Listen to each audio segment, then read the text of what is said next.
everybody, and welcome to the AEW Dynamite review show here on the unofficial WWE podcast. Today is Thursday, November 4th, 2021. My name is Mimi Burris, and we are back, bitches.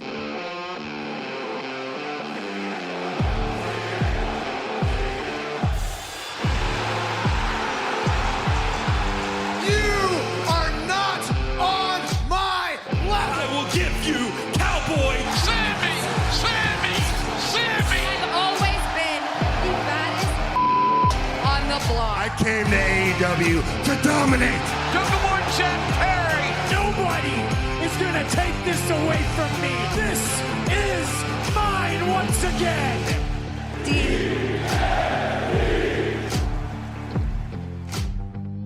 All right, everybody. Oh, it is good to be back. It's only been about 2 weeks, but it feels like a fucking lifetime. I'm just really happy to be back here talking about AEW Dynamite with you guys. I'm happy to be able to fairly see. We're still getting there. We're still in the healing process, and reading is not very easy, and light is kind of a bitch. But other than that, we are getting there. So I'm just happy to be back, like I said, and I am so excited to talk about last night's Dynamite with you guys. But before we get into it, you guys know the drill. Patreon, $1 a month, all these shows ad-free, or you can subscribe on iTunes for $2.99 and get all these shows ad-free, including some exclusive content. You get priority on the mailbag, you get all this great stuff. Take my word for it. Go subscribe to Patreon on iTunes if you have not already. And yeah, that's the only plug. The only other thing I will say is thank you guys for all the wonderful well wishes on Twitter, all the stuff on the Twitter. If you're not following me on the Twitter and you want to follow me on the Twitter, it's at Mimi Burris. But thank you guys for all the nice notes I received the past couple of weeks. I really appreciate it. Nobody is touching my eyes, guys, for another 50 fucking years. I'm done with it. We're done. And I'm just happy to be back. And like I said, being able to sit in the sandbox, talk about professional wrestling with you guys. However, before we get into the sandbox, I do want to quickly mention, and we're going to talk about it later on in the show, because CM Punk cut a beautiful, beautiful, amazing promo last night. But I just want to quickly give all my well wishes to Jon Moxley, as everybody else seemed to want to do last night, and it sounds like if you're not a terrible human being, you'd want to do too. All I'll say is the guy is super brave for being so public about all this. Jon Moxley's character is he's kind of a badass. And to be able to be public about the fact that he's struggling with something that is so monumental, so difficult, so hard to even put into words. All power to him, and wishing him only the best. So with all that being said, guys, I really think AEW handled it really well last night and just in general, and we're going to talk about that later on. But let's just get into this week's show that started off with Alan Angels, number 5 of the Dark Order versus Kenny Omega. And obviously, guys, as you probably would expect, Kenny Omega came away with the win here. The wind? He didn't come away with the wind. He came away with the win here. Going for the one-winged angel, having that be reversed into a folding pinfall, and then hitting a VTE trigger. Again, those, he probably hit about 4 or 5, 6, I don't know. They looked brutal, vicious, they sounded great, they're always so great. The V-trigger, no one does it like Kenny Omega. Nobody hits a knee to the freaking back of the head like Kenny Omega. However, I loved this finish, guys. This match overall, I'll be honest, I didn't think it was Kenny Omega's best. I don't think it was Alan Angel's best. I didn't think it was the greatest opening match to Dynamite that we've had yet. I think a couple things were a little bit clunky here and there, and I don't know if there's some miscommunication, but there were some really good spots too. Great diving crossbody outside, and then the reversals, throwing into the barricade, back into the ring. Like, it was cool to see Kenny Omega kind of go from, I'm just wrestling, joking around here, to like, seriously, I need to kick this guy's head off or else I'm going to lose this match. And I'm about to go into a title match at Full Gear against Hangman Page, so I better win this match. I'm Kenny, by God, Omega. And yeah, it was really cool to see him go for the one-winged angel, have it be reversed. And again, this underlying thread of Kenny Omega, guys, is doubting the one-winged angel. And it's just this beautiful story where I think at Full Gear, either Hangman Page is going to get pinned and lose the one-winged angel, or he's going to kick out, or Kenny Omega isn't even going to be able to get the move off. And, the only guy ever to kick out of the One-Winged Angel, as far as I'm aware of, Kota Ibushi, New Japan Professional Wrestling, nobody in AEW has been able to kick out of the One-Winged Angel. And actually, guys, this is a whole other topic in itself, but I don't think Hangman Page needs it. I think this story is so well done. I almost think we could save this for another time. I think the story would be to have, Hangman Page be tentative, too scared to go for it, something. I don't know. This is why these guys are the bookers and I am not. But have him not be able to hit it, Maybe we get some cool reversal into the Deadeye or something like that. I don't know. I can't picture it in my head. But I think Hangman Page does not need to necessarily kick out of the One-Winged Angel. I think that is something that can be saved for a later date, But I do really love this underlying story thread. And this match was fine. Again, to me, it wasn't the greatest opening match on Dynamite history, but it was nothing. It was definitely not a slouch of a match. It was definitely fun to watch, and I enjoyed it. So, and again, that thread is just getting better and better. And Kenny Omega is just so good. But I'm ready for a change of the guard. I'm ready for the title to swap, and I'm ready to see Hangman Page as our AEW World Champion. Speaking of which, post-match, we get Kenny Omega on the microphone saying that Alan Angels had a good little opportunity, but as the god of professional wrestling, he's got the power to giveth and to taketh away. And he calls Michael Nakazawa to bring him a chair. He's going for the One-Winged Angel on the chair, again, continuing this thread of this, doubting the One-Winged Angel all of a sudden. And we hear the crowd chanting it, and then the music plays. Hangman Page comes out to make the save. Omega goes to use the chair on Page, but Alan Angels grabs it away, hugs it in the corner like it's just freaking life depends on it. And then Hangman Page goes for the buckshot lariat. Sadly, Kenny Omega dodges, slides on out of the ring, and we get Hangman Page grabbing the title off the floor, taking the microphone and saying, such a cheesy line, but Hangman Page is so cool, and it's so cool to watch his confidence be built back up, that it worked. He said, Omega, you better hang on to this title, you got 10 more days with it or something like that.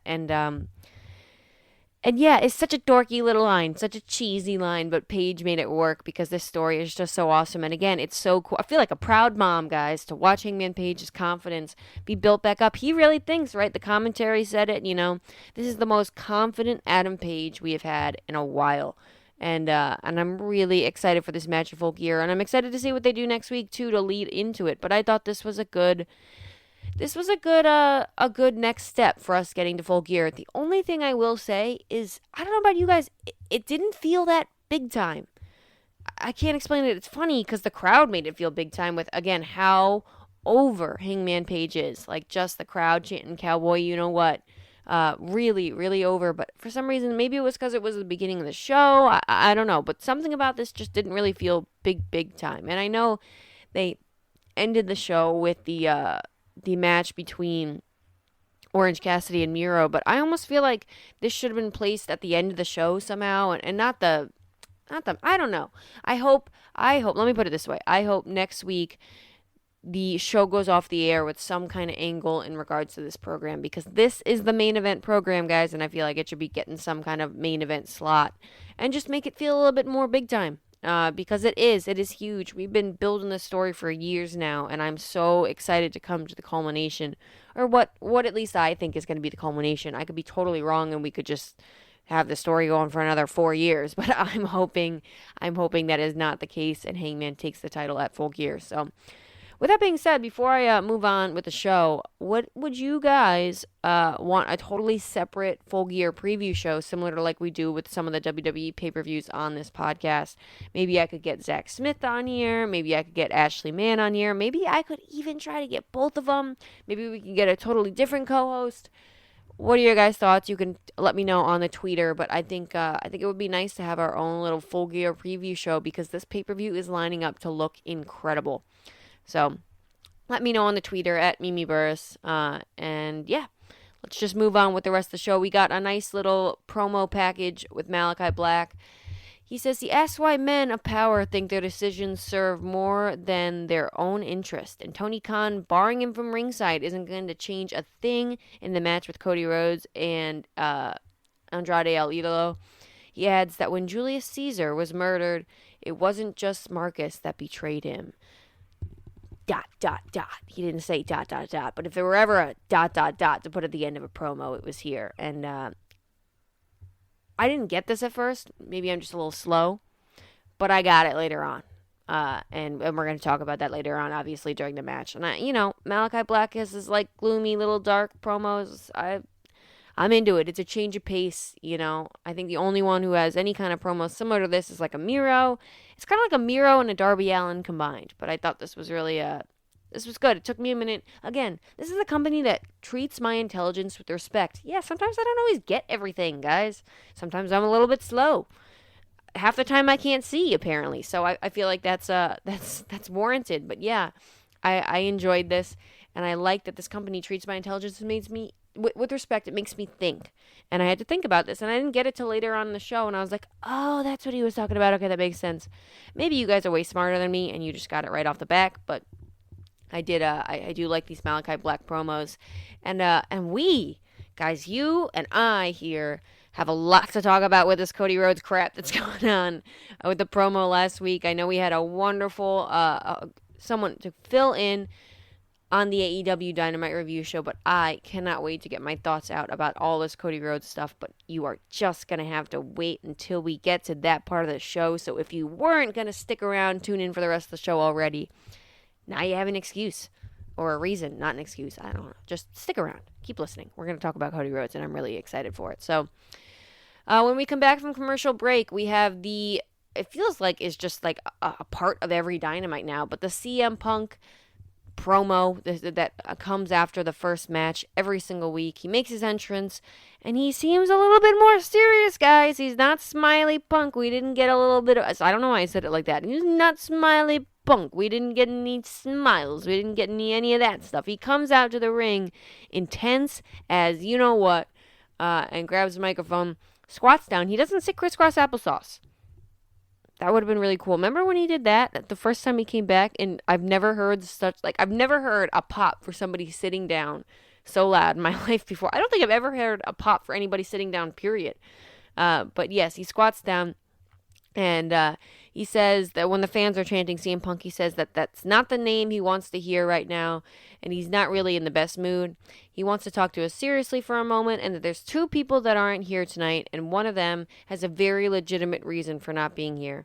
And that's the name he wants to hear being chanted, Jon Moxley. Obviously, the crowd obliges. Giant, loud, poppin' Moxley chants, signs, flags, get well Moxley sign, all this amazing, beautiful stuff. The AEW, I literally am getting chills. I'm also getting chills right now because I haven't taken my AC out, and it's like 50 degrees outside.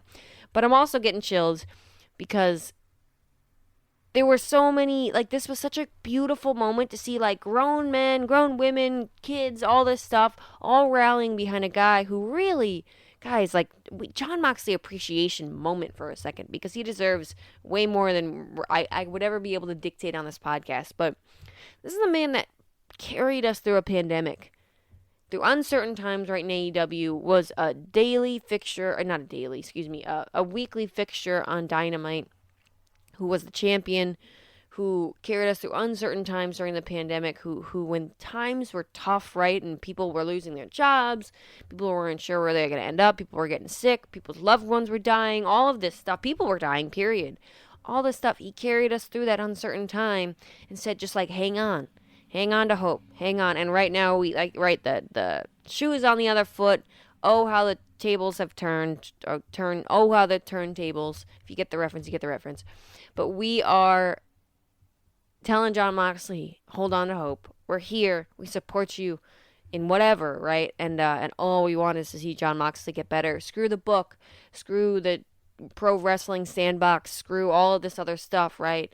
Focus on Jon Moxley. And it was such a beautiful moment to be a part of. And credit CM Punk, who went out there and was like, yeah, Jon Moxley and I haven't always been the best of friends. You know what I mean? But but I respect the guy of what he was doing. And he says that if anybody here or watching on television, if you are in a place where you think you need help, get it. Ask for it, reach out, text somebody, call somebody. There is nothing more courageous you could do. Sometimes it's the hardest thing that you could possibly do, but there is nothing more courageous you could do. And there were times in his career where he should have asked for help, but he didn't because he thought he was being a tough guy, and he paid for it. And Jon Moxley, who is, like, again, whose character is literally like the blue-collar tough guy, is being such an inspiration more than he even knows right now, just going and getting help. And there are so many people that suffer from the same kind of stuff that Moxley's going through right now, and so many people who are scared to ask for help. So, again, not to be like the 15th person who said this, but I again want to reiterate it. If you guys feel like you're suffering from something, you have a problem, reach out. There's a suicide hotline, obviously, and there's a bunch of other phone numbers that they were talking about on AEW, that Jon Moxley had, that Tony Khan tweeted. I also want to throw out there too, guys, AA.org. If that's your issue right now, like, find a meeting near you, find whatever. There are so many different avenues. Therapy, I talk to somebody always. There are so many avenues that you can go down to talk to somebody if you need that kind of help, if you need any kind of help. There are so many opportunities at your disposal. See, this is why CM Punk cut the promo and not me. There are so many, it wasn't even a promo, you guys know what I'm saying. There are so many different avenues that you can go down if you feel like you need help with whatever you're going through, whether it's substance abuse, whether you're feeling suicidal, whether you're just, everything feels like it's too much, mental illness, anything, guys. There are so many avenues to go down to reach out for help. You are not alone. You never have to do any of this stuff alone. And yeah, reach out. Like CM Punk said so beautifully last night. Sometimes it is the hardest thing that you can do, but it is truly the most courageous thing you can do. And I will speak from my personal experience. I have been through or gone through a lot of stupid stuff in my life and had to have a moment where I reached out for help too, guys. And it's the greatest thing I have ever done. And I tweeted this too, but I said, Jon Moxley, we're all with you.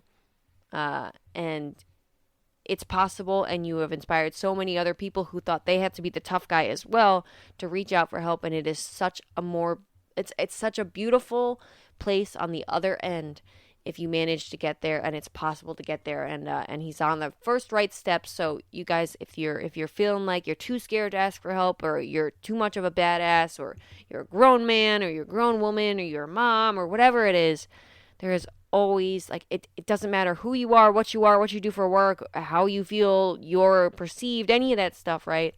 Everybody's got something. My mom always says that everybody's got something, and so always, the coolest and the bravest and the most badass thing to do is to be able to reach out for help if you need it. So 100 of different phone lines that you guys can call. You can always look stuff up online, and I gave you, obviously, there's AA.org, and like I said, there's a suicide hotline, which is 800-273-8255. I'm not promoting any different avenue as well. I don't know why I feel like I need to say that, but I'm not promoting any avenue, but I just want you guys to know, again, sometimes you just need some help. And there is absolutely no shame in that. There is only bravery and courage in that. So, all right, total sidebar there, but let's come on back over with me, guys, in the sandbox. Let's get our little shovels and buckets, and let's get into the sandbox as CM Punk beautifully transitioned into last night. I really, like, he is that guy, guys. He is that guy. I love CM Punk. And he looked fine as hell, too. I'm just throwing that out there. That man has not lost a step. He says this brings him to a second name who isn't here, Eddie Kingston. Last week, Eddie Kingston interrupted him, and he says, I don't like being interrupted. And we found that out, obviously, with the Taz thing, right? I don't know if that was a purpose or whatever, but I wouldn't doubt it with the way AEW does their storylines. But I thought that was such a beautiful little plant. If you guys remember when Taz interrupted him when he was doing a promo a couple weeks ago, and he said, Taz, listen, I don't like you. You don't interrupt me, but out of respect for you, I'm gonna let you talk. But you don't ever interrupt me again. Clearly, CM Punk's got more respect for Taz than he does for Eddie Kingston. He says he doesn't know what fabricated beef is in Eddie Kingston's head that might have happened years ago, but there's nothing there. And if Eddie's got balls, he's got the time, and he'll accept his apology at St. Louis on Friday on Rampage, if I am correct. I have a feeling, guys, we're leading to a match at Full Gear between these two guys, and I think we're just dragging it out a little bit more, and I'm saying, like, if we get Eddie Kingston versus CM Punk on the microphone, like, that is a reason. Yeah, face-to-face on Rampage, that's what it was. Now I'm remembering the graphic in my head. That is worth the price of admission for Full Gear in itself. Oh my God. I mean, I know we'll be getting probably the match at Full Gear, but I'm just so excited on Friday to see, like, Friday cannot come soon enough to see the face-to-face Mike versus Mike. Like, just these two guys are some of the greatest promos in the world. And Eddie Kingston has this beautiful ability to make things feel so real that I'm going to quickly sidetrack again, guys, over to Rampage. Oh my God, was that segment so amazing. And that match with Bryan Danielson was like 5 stars in my head. You know, it was so, so good. And the finish to it. And then Eddie Kingston freaking out backstage, right? Like, they took this backstage interruption thing that I'm having a huge issue with, guys, and we are going to talk about that on this show as well, because, by God, come up with a new fucking way to start a program than someone interrupt somebody backstage. But this was so well done, and I think it's because CM Punk's hand was involved. We heard him on commentary a couple weeks ago talk about, like, it's really not a safe place backstage. Everybody keeps getting freaking interrupted. And yeah, he was right. And so he did a really good version of this, like, cliche in professional wrestling. Eddie Kingston all bruised, beaten up, like, just angry as all hell. I'm trying not to curse anymore because I've cursed a lot on the show already. It's going to be a lot of editing for me. But yes, and CM Punk is backstage getting interviewed, and, like, because this is supposed to be a, like, simulated sport, right? He's only got a certain amount of time designated for that interview. Eddie Kingston comes in, interrupts him because he's all angry. He's just like, you know when this is the best way I'm going to describe it. You know when you're already really angry about something, guys, and your shirt gets hooked on a doorknob, and you're just about ready to, like, throw hands with that doorknob. The feud with the doorknob has begun. You will challenge that doorknob to the main event of WrestleMania in a street fight because that doorknob just shouldn't have messed with you right then and there. Shouldn't have messed with you. CM Punk was the doorknob for Eddie Kingston, and what a beautiful way to start a feud like that. And CM Punk, who's a professional, is like, are you kidding me? You're interrupting me during my interview time. He's also kind of a narcissist in a way, right? We know that. Maybe not a narcissist. I don't want to say that. He's very egotistical. CM Punk loves himself.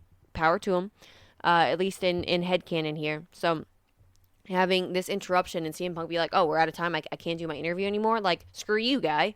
This is my time to talk. Loves soaking in with the fans, obviously, and Eddie Kingston CM Punk was just the wrong guy at the wrong time. So well done, like such a beautiful 1 minute of television last week, and I just wanted to take a quick minute to mention my thoughts on that because I know we don't talk about Rampage. If you'd like to hear a Rampage review show on this show here on the WWE podcast here, the unofficial WWE podcast, please go tweet at Zach. ZACHNXT at ZachNXT. Tweet him that you want a Rampage review show because I think he is the perfect candidate to host that show, and I'm bringing him to the dark side, guys. But yes, if you'd like a Rampage review show, go tweet at ZachNXT and bother him and tell him, hey, we want a Rampage review show. What are you doing, Zach? Come over to the dark side. Come over to the Good Wrestling Company. But in all seriousness, I really love this program, and I did want to make a quick mention of that and that match, which was really incredible. I thought Rampage as a whole on Friday was really well done. So after this, guys, we get Miro cutting a promo again, similar to the Malachi Black thing. I love the lighting. I love the whole look. And this, Miro is in form, guys. He says that he's asking God, he's not sure if God is helping him or toying with him to put him in this tournament match, because he has to prove himself to him, and he has to prove himself to her, obviously referring to his wife. His road home is paved with the skulls of those who dared to stand before him. He will be forgiven, and he will be loved, and then he'll look up and forgive God. Oh my God, what the hell is Miro even talking about? I don't know what it is. It's some of the Malachi Black stuff. Like, I'm like, what the hell are you talking about? But it's so good. It is so good. I hang on to every word Miro says. He's like a delusional, I don't even want to say he's like a delusional religious person, but he's got something going on here with God, right? And it's Literally, Miro is feuding with God, and it's not going to end up in a really bad WrestleMania match between, Vince McMahon and God, or I don't know if that was at WrestleMania or where that was, but it was stupid. Um, this is just such a good character development, such a good, it's different, and it's just, again, like I hang on to every word. I can't describe why I like this so much, but it's so good, guys. It's so good, and it's not gonna end up in a match between Miro and God. If it does, though, I might be here for it. I'm not gonna lie to you guys. I might be here for it. So when we go to commercial break, we come back. Adam Cole and the Young Bucks are being interviewed backstage.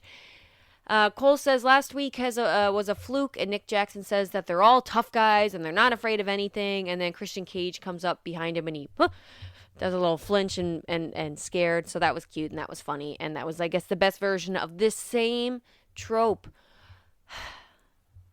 Can anybody get interviewed without somebody interrupting them? It never happens, and I'm so sick of this, man. I'm so sick of it. The John Silver interview, I think, was the one interview all night that just didn't get interrupted. Maybe I take that back. The Matt Sydal and the Dante Martin and everybody else there, too. But still. Essentially, Matt Jackson threatens him, points out he's outnumbered, but then Luchasaurus rolls up as well.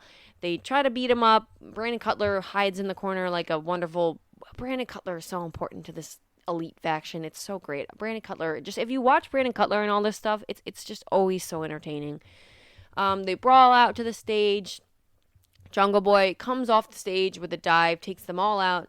Christian spears Matt on the stage. They go a little bit back and forth. Essentially, guys, this ends up with the Luchasaurus chokeslams Nick Jackson. Or was it? Yeah, it was Nick Jackson onto Adam Cole. Jungle Boy puts Adam Cole in the snare trap. And then Christian Cage, guys. At first I didn't get this, but I think I'm following now. Christian Cage hits Adam Cole with the concerto. Aggressive. We went there. A new level here, guys. The concerto. And then apparently Adam Cole is just going to be competing on Friday. Doesn't make a lot of sense to me. That concerto should probably take you out a little bit longer than that. But I guess, I don't know. That's the one thing I'm like, I don't know about this, guys. And realistically, they're filming Rampage after Dynamite. The Rampage is not live, so he's going to be competing in like an hour or so.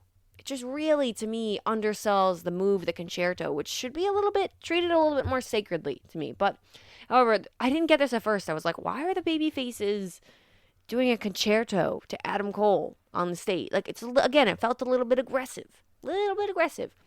And I realized, this whole, little by little, this, Christian Cage heel turn has been developing, and we haven't seen it for a couple weeks, so understand why. Obviously, he's been wrestling in Impact, and he lost the title, and yada, yada, yada. But Christian Cage was the one who hit the concerto, not Jungle Boy, not Luchasaurus. Christian Cage is kind of an asshole.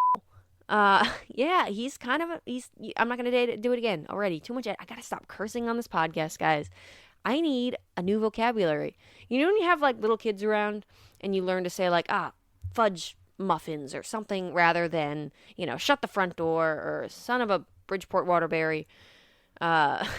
Just maybe you guys say none of those. And if you do, I wouldn't judge you because if you don't, I wouldn't judge you because those are really weird versions. But when you have a little kid around, you got to learn to use different words rather than the curse words. I feel like that's what I have to do on this podcast. I have no self-control, apparently. So, anyways, Christian Cage, heel turn, slowly but surely. Of course, he's the guy to hit the concerto, right? He's like these little... If I'm right, I could be totally wrong about this, and they could just be doing stupid stuff with baby faces hitting concertos on stages. But I think we're getting little dollops of, Christian Cage is not a good human. Not a good guy. Kind of a prick. And we're going to get that heel turn on Jungle Boy. I thought it was going to be right there, then, and there. I thought it was going to happen right then and there. I thought he was going to hit Jungle Boy with the chair, but I was wrong. It just felt really weird. But I think I get what they're going with here, and I'm excited to continue to watch the dynamic between Jungle Boy and Christian Cage. And I'm curious to know where this 3-on-3 thing goes, because we've gotten the match already. And we've gotten the match between Jungle Boy and Adam Cole.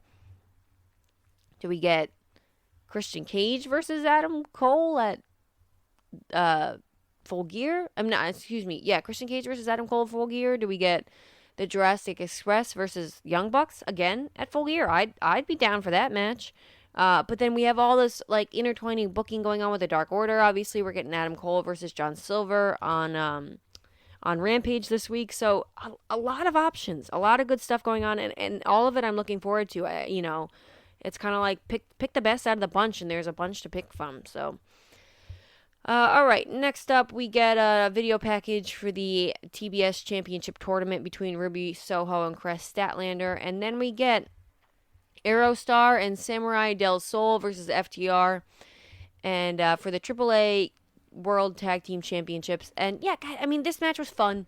There's not a lot to talk about here. This match was just fun. And they FTR ends up winning with a roll up, a handful of tights, and a handful of the ropes from Cash Wheeler on Aerostar to retain the AAA World Tag Team Championships. And I kind of figured this was happening, considering I had heard that they actually signed a deal and they're going to go down to Mexico to defend these AAA Tag Team Championships, which will be exciting, and I also think will play into something we're going to talk about later on in the show as well. But I enjoyed this match. This was kind of like a fun, cocaine burst of adrenaline, just like all these high spots. Obviously both luchadors super talented, and it was like kind of a preview of what we're gonna get at Full Gear between FTR and Rey Fenix and Penta, but also not. It was more a little bit of just like adrenaline fun wrestling rather than like the actual story being told. But I enjoyed it. I did it go a little long for me? Yeah, but I still thought it was really just a nice break of the action. Again, I talk about all the time on the show. AEW is such a perfect buffet of professional wrestling. You get a little bit of that, a little bit of this, a little bit of that, and this was just a different flavor for change things up, little different dynamic throughout the show. So I really enjoyed this match, but there's not much to it wasn't like a 5-star classic or anything. It was just fun, and there's not much to analyze there. So backstage, what do you know, guys? Hikaru Shida being interviewed by Tony Schiavone, getting her trophy for 50 wins. And another interruption. Nyla Rose walks up with Vicky Guerrero, says congratulations. She says she's about to hit a full-on roadblock because she's got her in the tournament, and it's going to be an easy night for Nyla Rose. She also said something about the fact, like, how long did it take you to get to 50 wins? Like, I don't know. Nyla Rose, she was the first person to do it, and you haven't done it yet, so haven't they been in the company a similar amount of time? Like, whatever. Nyla Rose is not bad on the microphone for me. I actually think she's a pretty good promo. I really don't think she needs Vicky Guerrero, but it's not a bad pairing. I'm a little sour on her from this Britt Baker program we had earlier on in the year, however. I am excited for this match. I just think AEW is such a bunch of lazy MFers, man. They need to come up with a different way to build matches and build programs rather than interruptions backstage. I'd rather have like a promo package like they did with Ruby Soho and Chris Statlander. However, nope, we're just going to do the same trope over and over again. So, we get Inner Circle making their entrance next. Chris Jericho gets on the mic, puts over Sammy Guevara for winning the match against Ethan Page last week, and says now that they get to choose which members of American Top Team they're going to face at Full Gear in a 10-man street fight. American Top Team come out. Dan Lambert comes out and protests that his face isn't even that fat, which was so funny. I did really enjoy that. And you know what? I'm like, yeah, I'll take the toddler humor of like fat face, you know what, and the crowd chanting it, and then Dan Lambert just being like a little 5-year-old jumping up and down like, my face isn't even that fat. Like, I'll take that. That was pretty funny. But he demands some respect, and he gives Aubrey Edwards the open contract, and Aubrey Edwards runs it down to the Inner Circle, says that they can either choose Andre Arlovsky, Junior Dos Santos, the two dudes from Bellator, and quotes the Road Warriors and says that they snack on danger and dine on death.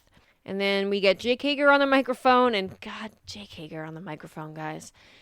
He picks Junior Dos Santos and says that he doesn't want to say he looks stupid, but he looks like Popeye, and then he does the... I'm not even going to try it. I probably did it worse than Jake Hager. And says they're going to drop him faster than his last fight, which apparently was like 72 seconds. So somebody get your timer out when Full Gear comes around. Jake Hager is such such a treasure, such a treat. But he's like, I almost feel like he's the guy that when you go bowling, you put up the bumpers for him and he gets a strike and you're like, oh, yay. But like, we all knew the bumpers were up. Like, yeah, Jake Hager is the guy that we put the bumpers up for when we go like group bowling. That's the best way to explain it. It's like, yeah, I don't, yeah, okay. Okay, next, Santana picks Andre Arlovski. Ask him what happens when he doesn't have rules and regulations to protect him. Obviously, they're going to have that street fight. Santana is so great on the microphone. I could listen to him talk all night. And then Dan tells them before they make their last selection, he points out that Jericho said some mean stuff about Paige Van Zandt, and her husband is among the options. Paige steps in, says she doesn't need a man to fight her battles, and his schedule is wide open for November 13th, and there's no Instagram filter that can hide the beating she's going to give the Inner Circle. She says that they all have tight pants and no balls to take them on, and says something about all 5 of them at once, and then Chris Jericho makes a comment about, I don't know, guys, I really can't follow all of this, like, it's very Attitude Era-y, isn't it? It's like, oh yeah, so funny, like a guy taking 5 guys on at once, like porn jokes, like, you know what I mean? Like, all right, OnlyFans, you know, like more gay jokes about, you know, who's on top and Sammy sucks on the stick, and it's just, I'm like, all right, we get it. The crowd pops for it, that's fine. It's not necessarily for me, and in regards to Chris Jericho right now, I don't have the time for it, considering his recent Twitter activities, which I'm going to leave it at that. And let's just move on to Ortiz, who says, I think he actually said that, I'm trying to remember what he said in Spanish. He said something, do you kiss your mom with that mouth? I think is what he said to Paige Van Zandt. And then Sammy Guevara translated it and just says that she's a B word. I'm done swearing on this podcast. I'm done going back and putting censors in. But yes, so that's just not what he said, but it was even funnier that way. So, Jericho says that Paige can probably hold her own, and her kitty whipped husband is great, but instead they're going to pick the other guy. They're going to pick the number 1 guy in American Top Team, Dan Lambert. Dan Lambert throws a tantrum, and essentially we're going to get that match. So we're going to get Junior Dos Santos, Andre Arlovski, Dan Lambert, and Men of the Year. And it's going to be great to see the Inner Circle kick the crap out of Dan Lambert. It's going to be super cathartic. And hopefully this is the end of American Top Team in AEW, and we move on with our lives. And Ethan Page and Scorpio Sky can move on, and maybe they're not a tag team anymore. Maybe they are. I don't know. I just want to see Ethan Page do other things. Ethan Page started crying at the end of this. I don't know if anybody else saw that, but that was really funny. So, yeah. Okay. Next up, we have Tony Schiavone being backstage with Matt Sydal, Lee Moriarty, Dante Martin, and Leo Rush. Sydal congratulates Martin on beating him on Friday, says if he wants to train with Leo, that's fine. It's like, doesn't even bother me, Dante. I'm fine, Dante. It doesn't even hurt my feelings. I'm good. And he says plenty of people want to train with me. Like Lee Moriarty right here. Look at my new boyfriend. No, sorry. Okay. And he challenges them to a tag team match. Rush accepts, and we wait to hear if Tony Khan announces that match. I can't even remember if he did or not. There was a lot that happened last night, guys. Next up, we had Anna Jay versus Jamie Hayter, the AEW TBS Tournament Championship first round match. This really felt short, but it did not outstay its welcome. I don't think anybody was. I feel like I was probably the person who was most excited about this match, unless you're like a super big Anna Jay fan, but I'm a big Jamie Hayter fan. Jamie Hayter did get the win with hitting some kind of lariat. I don't know. She's like got the clothesline from Hell finisher and gets the pinfall, which was fine. Jamie Hayter looks like a beast, and I would probably be knocked out if she did that to me as well. There was obviously a distraction from Rebel and Britt Baker, but really cute short match. Wasn't much to talk about here. Wasn't great. I mean, again, good to see the women get some TV time as always. I wish they had more TV time. The story really here was in the post-match, but I am happy with the victory. I think having Jamie Hayter up against Thunder Rosa makes more sense, because look at this, like, dovetailing that they're doing here. Okay, I'm going to try to, like, let's talk about the post-match first, and then I'll get back to this. They go and attack Anna Jade after the match. Ty Conti comes out, tries to make the save, but the numbers game catches up with her. Gets overwhelmed. They're about to stomp her head into the title, kind of a new thing that Britt Baker's been doing for a while now. Thunder Rosa comes out. Her music hits. She makes the save. Anybody else think it's funny they always have to play the music whenever they make... Whatever.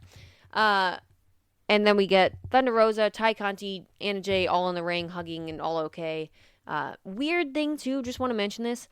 A small detail I love is when they're like, someone comes out, makes a save, someone runs out to the ring or whatever, and they're like super fired up, and they're stepping backwards, and they bump into somebody else, and they're like, oh, you good? Yeah, I'm good, or whatever. It's like such a small little thing, but I don't know why I saw that, and it was special to me, apparently. But it just brings me into the moment a little bit more, so props to Thunder Rosa. And let's talk about this wonderful dovetail booking here. Not only was Jamie Hayter booked to face Anna Jay, who recently challenged Britt Baker and lost to Britt Baker for that title, and then we have, the Heater, Jamie Hayter, of Britt Baker challenging Anna Jay in this match, and then winning by distraction from Britt Baker again, so Anna Jay gets screwed again.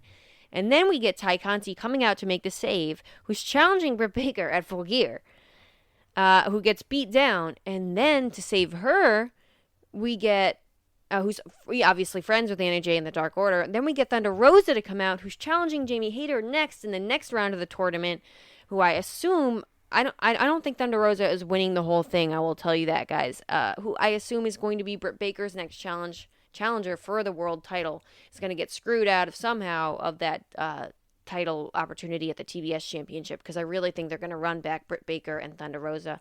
Maybe she wins the whole thing, I don't know, and that's how we delay this match even more. But I think Britt Baker's going to screw her, and Jamie Hayter is actually going to come away with the win against Thunder Rosa.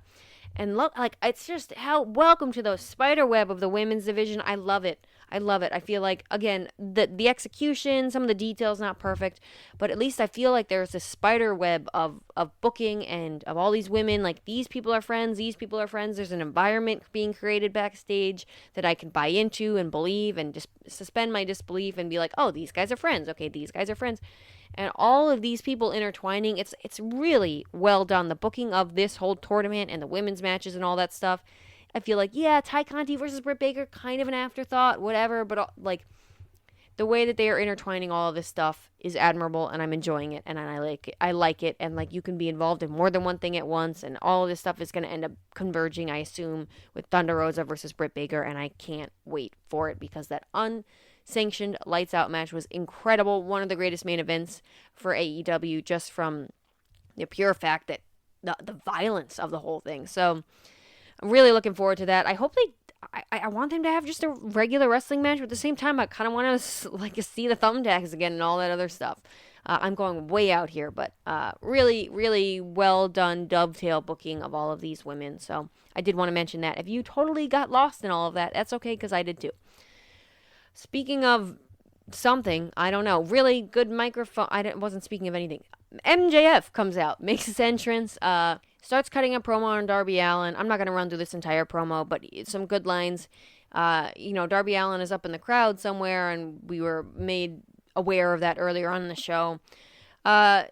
Talks about all the new faces in AEW, but says how they are pillars, and why do the crowd cheer him, Darby Allin, but boo MJF. He used to lose sleep over it, yada, yada, yada.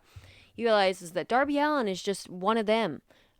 He is a symbol for the people, and MJF is a symbol of everything that people want to be but can't.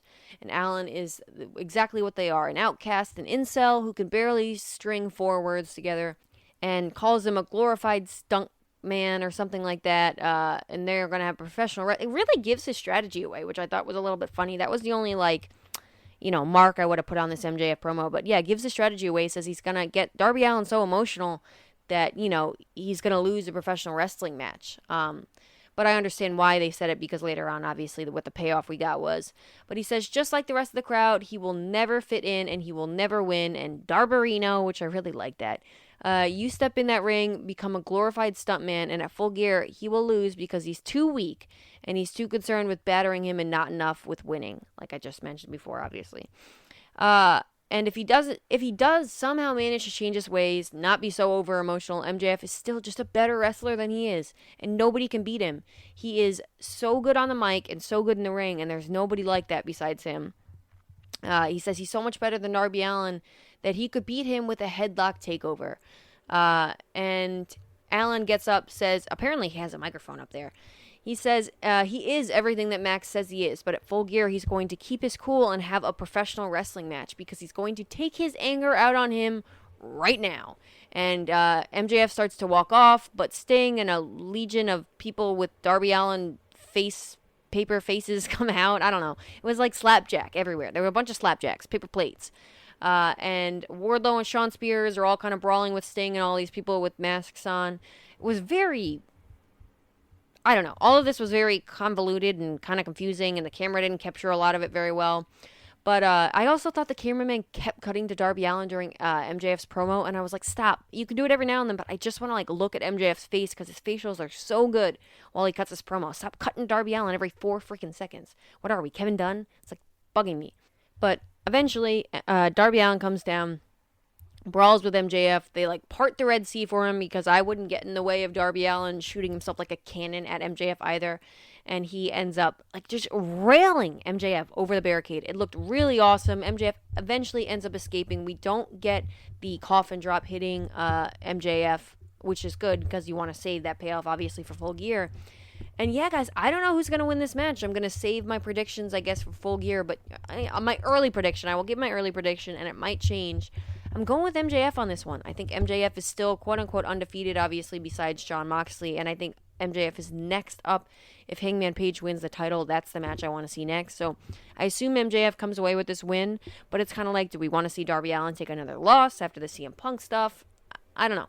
I think Darby Allin will be just fine. I think Darby Allin is in a similar boat as Jungle Boy, a little bit further ahead than Jungle Boy. He's right. They're both kind of a little bit further ahead than Sammy Guevara and Jungle Boy, but I love this talk of the 4 pillars. I think it's true, and we all know it. So like, let's just bring it up, you know. And he ends up getting out. MJF ends up escaping through the crowd, and yeah, just really a great segment. I thought, you know, the promo wasn't the best ever from MJF, but it's still MJF cutting a promo.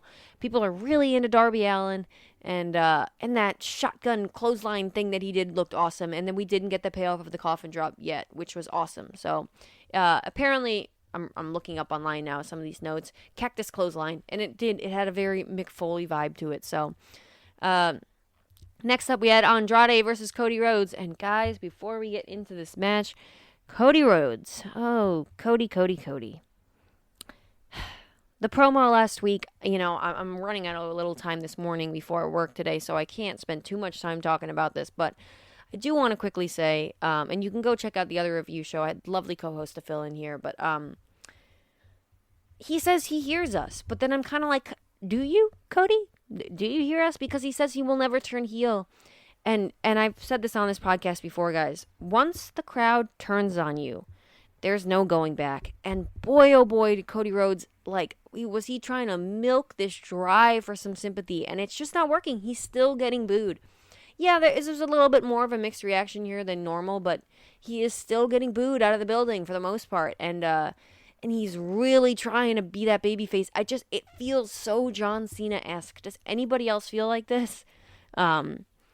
But this match was good for the most part. It was I loved the way they just were hot right out of the gate. Again, very buffet style. We hadn't had a match kind of like this. Again, the Lucha Bros was a different kind of vibe, but this was very hot brawl right out of the gates.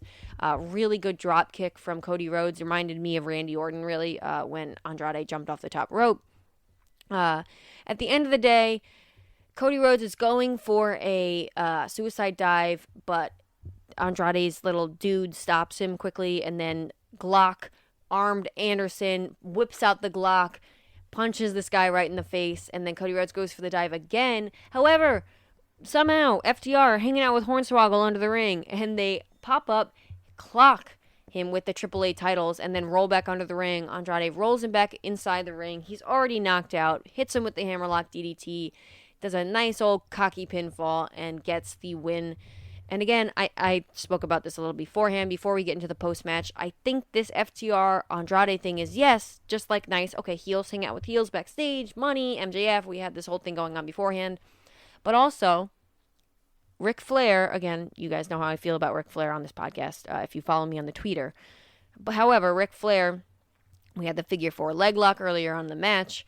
Ric Flair has obviously become it's going to be the father-in-law of Andrade, and probably seems like somewhat of a mentor, something going on there. Came out with him in AAA championship match against Kenny Omega earlier on this year. Tully Blanchard, FTR. We've got the Four Horsemen tie there. And then also, like I said before, FTR are going to be going down to Mexico to defend those AAA tag team titles. And we all know Andrade wrestles in AAA a bunch. I think they are trying to further establish that dynamic between these three guys, which I love because, again, like other wrestling companies exist. They're going down to other wrestling companies to wrestle. It's just, again, it's like acknowledging this alliance that seems to be setting up for another wrestling company as well. So I enjoyed that, and I like this little, like, I don't know. Again, it's a very spider-webby vibe, and this seems to be the vibe of Dynamite tonight of heels and baby faces and all these like alliances. I like this spider web of storylines that's going on. It's kind of hard to follow sometimes, but then if you give it a second, again, this company treats my intelligence with respect. I can understand that FTR is still a part of the Pinnacle, but I can also understand that they were being paid off earlier, and I can also understand that they're going down to Mexico to fight for the AAA tag team titles, or not fight and defend. Why would they not want an ally in AAA? Because they're not going to have any other ones in Andrade. So great dovetail booking as I mentioned before as well. So I like that. However, post-match, Tully Blanchard comes to the ring. FTR beat up Cody Rhodes, and Andrade lays him out with a boot. And then Arn Anderson comes in, shoves Tully. The crowd starts chanting for them to fight. Andrade is like, yeah, let the two old men fight. I'm like, are we really about to sit here and watch like two 60, 70, 80-year-old men go at it? But Tully Blanchard like takes his jacket off like he's about to like go wild. But then the Lucha Bros come out, brawl with FTR. FTR slip away, and we go to the break, leading us up to the Lucha Bros versus FTR at Full Gear. I think that FTR... Did anybody else hear that Justin Roberts announced FTR as the AEW Tag Team Champions as well as the AAA Tag Team Champions? Little botch there from Justin Roberts. I don't mean to pick on the guy, but it confirmed to me for some reason further that, yes, FTR are going to be winning those AEW Tag Team Championships. However, the flip side to that, guys, is that maybe they're not, because they're going down to Mexico to defend the AAA ones. Maybe that's where they're going to be for a little while. We're going to miss them on camera for a bit. I don't know. But you will have to tune in to this Full Gear preview show, which I'm seemingly willing into existence. So, when we come back from commercial, Tony Schiavone is in the ring with John Silver. Tony Schiavone wants him to kick Adam Cole's ass, and Silver says that he didn't take I don't know, this promo is weird. Didn't take a bunch of his advice or something to be the manager for the Dark Order, to shave his head, get rid of that haircut, yada, yada, yada. But he says he's going to get the meat man on Friday, Johnny Hungy, and kick some Budge ass. I think I'm missing a reference here. I did like the manager line though. I thought that was funny. That was a good crack, a good joke at obviously, if you guys aren't familiar with the Keith Bearcat Lee managerial role that WWE wanted to supposedly put Adam Cole in, Bruce Pritchard's idea, I think. I might be wrong about that, but if that's what that was, it was funny. And then we get a Bunny and Red Velvet video package for the TBS Championship Tournament match that's coming up on Friday. And I was thinking to myself, guys, I was like, imagine if like the Bunny just pulls this out. She becomes the TBS World Championship and then defeats Britt Baker and just becomes double champion in the women's division. The Bunny. We all never saw it coming, guys. The Bunny. It was the Bunny. I'm obviously joking. All respect to the Bunny, actually. I think she's a good hand in the ring, but I'm assuming Red Velvet is going to take this victory on Friday. And then we're going to get the Remax versus Jade Cargill, which I still think was Jade Cargill's best match to date. Super excited to see that. I really hope that's where... Because why would we have the Bunny versus Jade Cargill? That just isn't the match that I want to see. So... and now we're at the main event, or as Mark Henry would say, it is time for the main event of the evening. We have Bryan Danielson make an entrance to join commentary, and I love Bryan Danielson's music. I think I'm just going to listen to it all day, every day now. It's such a great entrance theme. But we get Miro versus Orange Cassidy for the AEW World Championship #1 Contenders Tournament Semifinals match. That is a mouthful. And, yeah, guys, this was a great match, I thought. I really enjoyed this. I thought, Orange Cassidy really showing, like, a different side of himself. The beginning where he was, like, you know, skirting away from Miro and then did his little, leg kicks, I thought it was really great. And then we saw a different kind of fire, like, under Orange Cassidy throughout this match. Orange Cassidy hit the first of all, he dove through the timekeeper's table on the outside, which I thought was really good. And I actually thought he might have gotten the victory. I was pretty sure Miro was going to win this match. But I was like, oh my gosh, is Miro really not going to make it in by the 10 count? They really cut that close, guys. They cut that one close. But Orange Cassidy got the beach break on Miro, which looked incredible. Still selling the back so well that, like, I'm sitting here watching Dynamite with my fiance, again, who's a little bit more of a casual wrestling fan. And she points out the selling that Orange Cassidy is doing. So, really good stuff from Orange Cassidy in this match. I really thought he shined here. However, right away, Miro hits him with the, I don't know what it's called. I think it's the Machka kick in WWE. I don't know if they changed the name here. Puts the game over on. Right away, Orange Cassidy taps because he's already selling the back, the midsection. Like, a great way to end that match. And then at the end, Bryan Danielson comes out, offers a hand to Miro, and Miro backs away, and we go off the air. And yeah, this was an amazing main event, guys. I have nothing else to say other than, yeah, it was really cool to see, like, a different side of Orange Cassidy, and it reminded me of, I think it was Chris Statlander versus Britt Baker, and he just, like, fired up out of nowhere to get Chris Statlander to come back in the ring, like, that side of Orange Cassidy. I'm excited to see more of that, and it seems like we're getting some character evolution from him there, which is exciting, and Miro looked great, and guys, who would have thought, like, I was excited, obviously, for Jon Moxley versus Bryan Danielson, but like I said at the top of the show here, like, power to Jon Moxley, get well. If he never returns to wrestling and this is what he has to do with his life and just focus on this for a while, I totally understand that.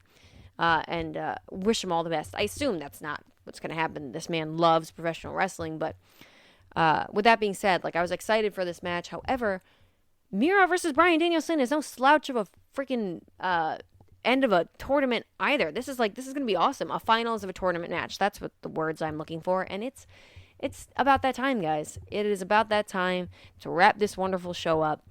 This, I thought, was a really good Dynamite for the most part. The one thing I have to say is, like, again, the women's match was a little bit short and sweet, and I would have liked to see, but we got some more packages for some of these women's matches, and I really hope this is, like, these matches in this tournament continue to bang. Serena Deeb is out of the tournament, so that's really upsetting. Yes, if you heard, like, crying while that happened last week, wherever you are in the world, whether it's in India or in the United States or wherever, if you heard crying like this screaming wail, that was me. That was me up in northeast of the United States here. I'm really upset about that, but I believe that Serena Deeb is still, I think we're going to get the third match between Hikaru Shida and Serena Deeb, and I hope Serena Deeb screws Hikaru Shida out of the match against Nyla Rose next week, because I want to see that third match. And I really want to see it at Full Gear. I think that would be a really good match at Full Gear. So, however, I don't know if we'll have time. Yes, because we have the go home show of Dynamite next week, and then we have Full Gear, obviously, in a week and a half, or a little under a week and a half. So, a lot to look forward to, guys. So happy to be back. So happy to be back in front of this microphone with you guys. So happy to be able to talk about AEW Dynamite. We will have an AEW Dynamite review show next week. If you want a Rampage review show, go bother at Zach NXT, Zach Smith, our wonderful co-host here, who hosts the NXT review show. If you want a Rampage review show, go bother him on Twitter. And then we will also hopefully have a preview show for the AEW Full Gear pay-per-view. That is on a Saturday, which is wonderful. Saturday pay-per-views, normalize that, because that's great. So I hope you guys have a wonderful rest of your day, night, evening, afternoon, whatever time of the day it is, and I will talk to you guys next time.